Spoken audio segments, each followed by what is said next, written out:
Kita adalah makhluk yang unik, diciptakan dengan potensi yang tak terbatas, namun selalu mencari jati diri di tengah misteri kehidupan. Di dunia yang penuh dengan pertanyaan tanpa jawaban pasti, manusia tetap berdiri teguh, menjelajahi kedalaman akal, perasaan, dan jiwa. Sejak pertama kali kita ada, kita telah berusaha memahami siapa kita sebenarnya dan apa tujuan kita di alam semesta yang luas ini. Setiap langkah yang kita ambil adalah usaha untuk memahami hakikat keberadaan kita, baik sebagai individu, anggota masyarakat, maupun pencipta budaya dan pemelihara nilai-nilai luhur. Dalam pencarian ini, kita menemukan makna, menemukan Tuhan, dan menemukan diri kita sendiri. Manusia sebagai makhluk ciptaan Tuhan memiliki potensi kemanusiaan yang unik. Potensi ini adalah benih yang memungkinkan kita untuk berkembang menjadi manusia seutuhnya, bukan hanya secara biologis tetapi juga spiritual dan intelektual. Ciri khas manusia ini berbeda secara prinsipial dari hewan. Sifat-sifat yang membedakan manusia dari hewan ini tidak hanya fisik, tetapi juga terkait dengan kumpulan sifat hakiki yang menyusun hakikat manusia. Namun pertanyaan mengenai siapa manusia itu sebenarnya belum terjawab sepenuhnya hingga saat ini.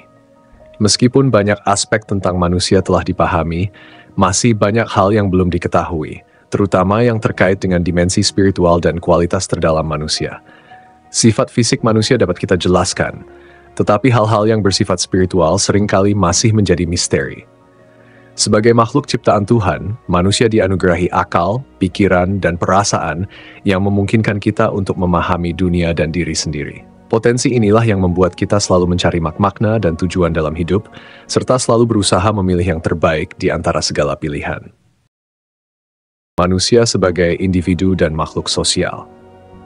Di samping sebagai makhluk Tuhan, manusia juga merupakan individu yang unik. Kesadaran manusia akan keberadaan dirinya sendiri adalah wujud dari individualitasnya. Setiap individu memiliki kepribadian dan identitas yang tidak dapat dibagi, menjadikan setiap manusia sebagai entitas yang unik dan tidak ada duanya. Namun, manusia tidak dapat hidup sendirian. Sebagai makhluk sosial, manusia membutuhkan hubungan dengan sesamanya. Interaksi sosial adalah kunci untuk memahami hakikat manusia yang sebenarnya. Hubungan timbal balik dengan orang lain membantu manusia menemukan tempatnya di dunia, serta memperkokoh eksistensinya. Dalam pandangan filsafat, Aristoteles menyebut manusia sebagai zoon politikon, atau makhluk yang hidup dalam masyarakat. Ini menunjukkan betapa pentingnya interaksi sosial dalam kehidupan manusia. Chapter 3. Manusia sebagai makhluk berbudaya, susila, dan beragama.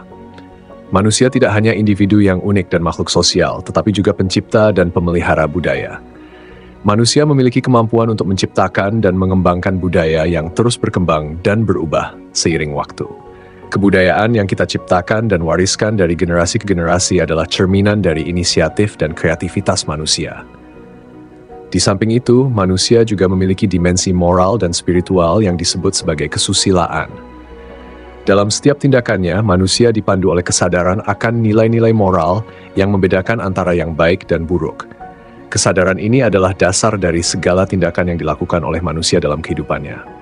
Akhirnya, manusia juga merupakan makhluk yang beragama. Keberagamaan adalah salah satu aspek esensial yang mengarahkan manusia dalam kehidupannya. Dalam agama, manusia menemukan makna, tujuan, dan pedoman hidup yang memberi arahan spiritual. Agama memberi manusia landasan untuk memahami hidupnya dan hubungannya dengan Tuhan serta sesama.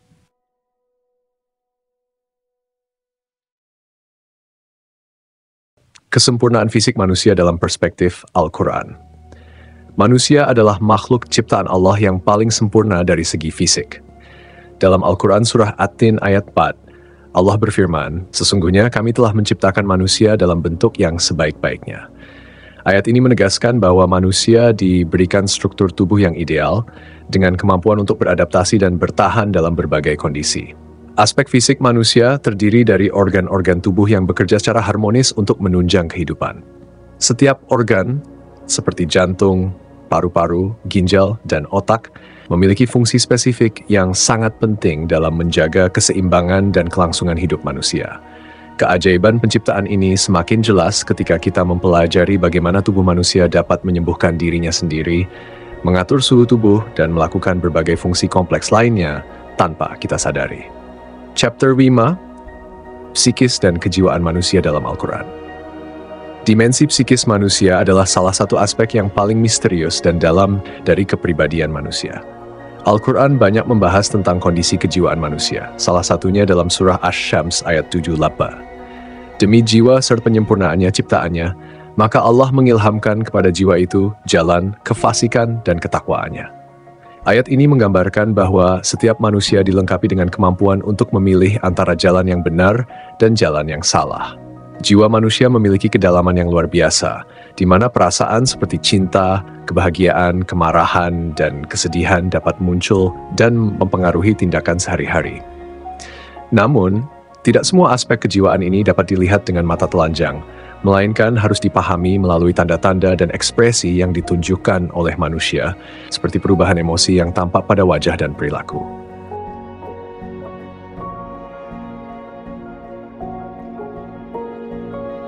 Daya psikis manusia, sebagaimana dibahas dalam chapter sebelumnya, terbagi menjadi dua kekuatan utama, praktis dan teoretis.